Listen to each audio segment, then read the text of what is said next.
Morning, y'all. Welcome back to my little corner of the world, or afternoon, wherever it is where you are. It's morning here. I'm gonna try and do this without the rising sun being too much of a problem over my shoulder. I think I got the camera turned enough. But something happened in the news this week that's just been in my head, and I gotta say something about it because that's how my head works. It just won't shut up until I say something about it. And I have said something on my Facebook, but now I have this platform too.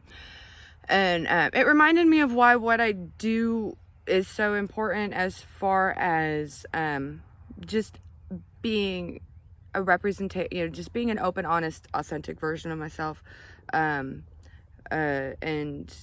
doing that wherever I go, including these public platforms where I take a big risk putting myself out there.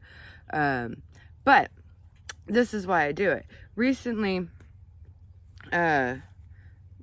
Hobby Lobby took a ad out in a religious newspaper, saying, with a big banner saying, one nation under God, and a bunch of quotes from our founding fathers and contemporary,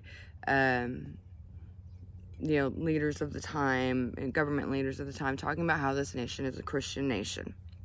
Okay, so first of all, don't even get me started on that one nation under God. That was like from 1953. That was not anything our founding fathers, had in, this nation. That came way later in an era of fear, and prejudice and really nastiness. So why does this matter? It brought back a bunch of feelings for me, because when it took me back 20 years ago, I was a kid, young out pagan witch, in school, in public school, and I naively thought I was American and had freedom of religion to be whatever, to not be Christian. And now growing up, I had already seen how ugly people can be, particularly the Christian people in my life, after my mom came out of the closet. And she came out as a lesbian, and we lost, all the close people in our lives at that time. Lost all my friends, people at school, really nasty. I was, my purse was flushed down the toilet. We were told we were contagious. Our mom was going to turn them gay.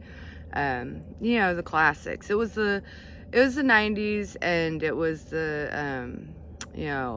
and the late of the Satanic Panic era and the AIDS crisis and all of that prejudice. And, it was just bad out on my family. So I had seen the ugliness of people before, but that was also why I was out and open about my paganism, and then at the time witchcraft. I had started maybe about like 12 or so. Basically, I ran out of all the paranormal books in the library and moved over to the next section right next to that, and that was always the occult section.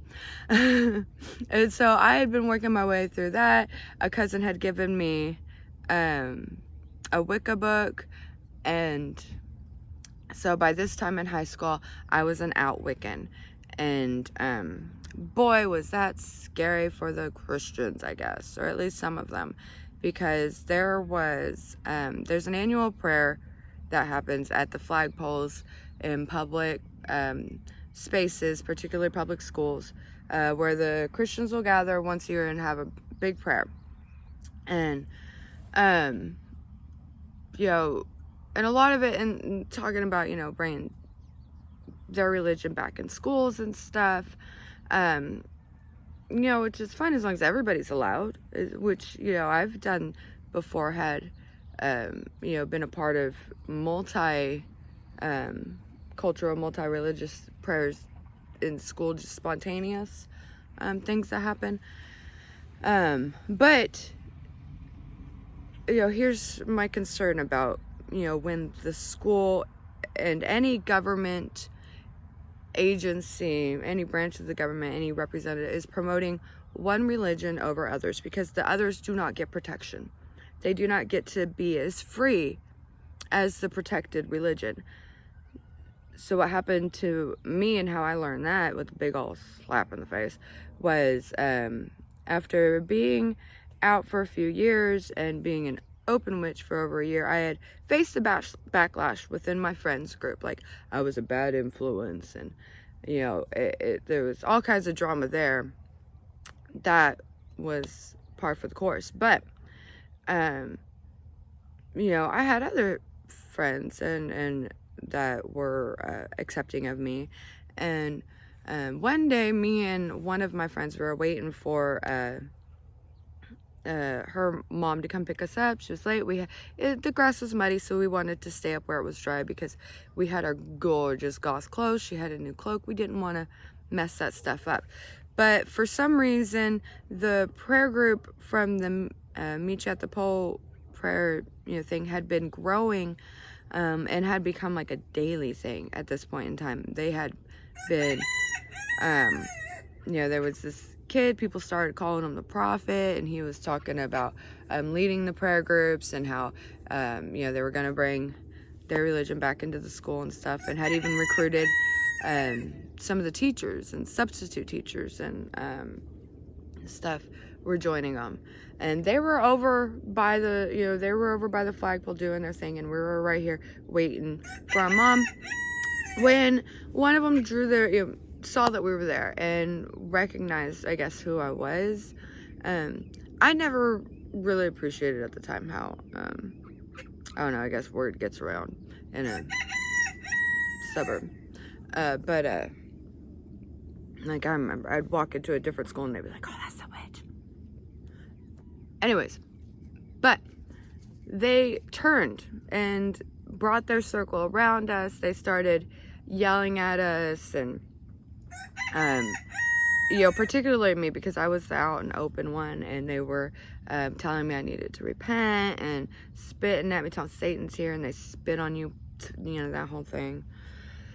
It was really intimidating. It was really scary. I'm not gonna go into the whole thing forever. I'll talk forever, but you know, I thought I still had the protection of, you know, this is a public school, you can't do this to me. So I, you know, snapped back at him as far as stood up for myself, and as far as said, you know, I'm not evil, I'm just fine, no, I won't repent, I don't need to. And we finally got our way out of the, because they had us pinned up. There was like a little railing area where the flag was, and with some benches, and then we had to get, you know, they had us pinned up against that. We had to get through them and went back into the school thinking we're going to get help from one of the principals. And the first principal we see happens to be the assistant principal that's assigned to my section of the alphabet. If you have a, you know, a fairly large school like we did, the kids were broken up into different principals and stuff, and that was like your first contact principal. So we went to him and we were upset, we were crying, we were scared, we wanted protection, we wanted them to be dismissed or something, you know, we wanted our rights to be protected. Want something to happen to, what, you know, anything, I don't know. We were just, you know, we were in shock, we were scared. We'd just been yelled at by a bunch of people, including some adults. And when we told up his answer, he looked at us and told us we needed to change the way we dressed. That was pretty much it. That was the response. We needed to change. We were the problem. And righteously, we were pissed, and we snapped back. Like, excuse me, like, our clothes are not revealing. Our clothes are not against dress code. We don't want to sit in the mud. Like, why should we have to sit in the mud? Because we don't want to join this. Because we don't want to be yelled at by a bunch of angry Christians. Like, why? So, I mean, we saw then that we didn't have any, I mean, he was, like, we felt then like that was it. We didn't know our rights. I didn't know I could call the ACLU, and you know, I didn't know any of that at the time. We just knew that was it. And we went out and huddled over on the stairs, farthest as we could from them, waiting for her mom. You know, and luckily we had another friend that showed up, and he kind of sat between us and them, and, you know, when they did the whole "we spit at you" thing, and the Satan "we spit at you" thing, he was all like, "Oh, I spit at you too," and like that. It was at least ended that on a nice kind of note. But that brings me back to why it's so important that the government branches of power, including our public schools, all of that, not be one religion, not be promoting or protecting one religion over anybody else, because I exist. People like me exist. Non-Christians exist in America and have every right to exist. We have freedom to not be Christian and to be as protected as the Christians. For a long time after that, I did live in fear. I had a lot of fear, and I was definitely a different person after that. Like, I let my friends give me makeovers. They never lasted, but, as much as I was proud of myself for being defiant, I also got really scared because I saw that I didn't have protection. And I really felt like I didn't belong anywhere. Like, I wasn't wanted there. I had grown up with Catholic and Baptist families, so I'd go to churches with them, and, the fall after my mom came out, and I knew the way they felt about me being pagan, and they were my cousins and stuff. They were always so welcoming to me and stuff. But I also, attending their church, hearing the sermons and stuff, I also understood how they felt about deviants like my mom and myself, and so for a long time, I didn't feel like I had any right to exist. Like, I squished myself. I wasn't as open. And a lot of other stuff happened. But at some point in time, about, shortly after going through my therapy and everything, and as I mentioned over in my bipolar 2 me video, you can go check that out. But yeah, I talk,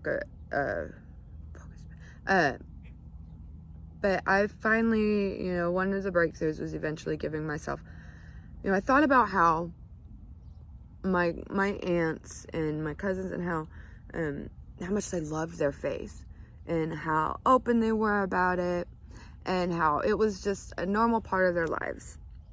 I wanted that, but I wasn't Christian. And then one day I finally decided, you know what? So what? I get to have that too. I get permission to live. I give myself permission to exist in this world, in this country.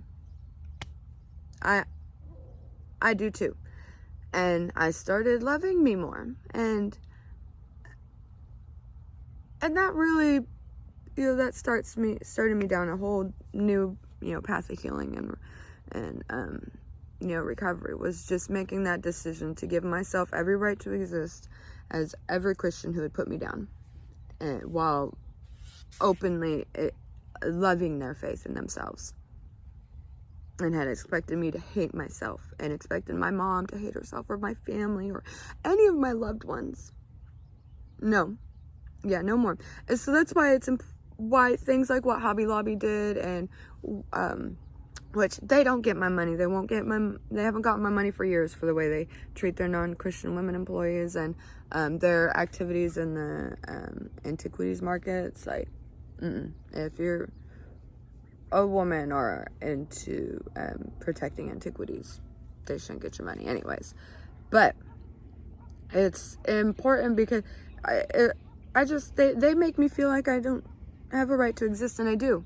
And books like what I mentioned in my book chat the other day, American Witches, shows that in this culture, in our country specifically, there is a long history of persecuting the other and labeling them deviants and witches, and using that to justify the way people treat them, and it's wrong, and we still do that. Like, it's, one of the chapters in the book was,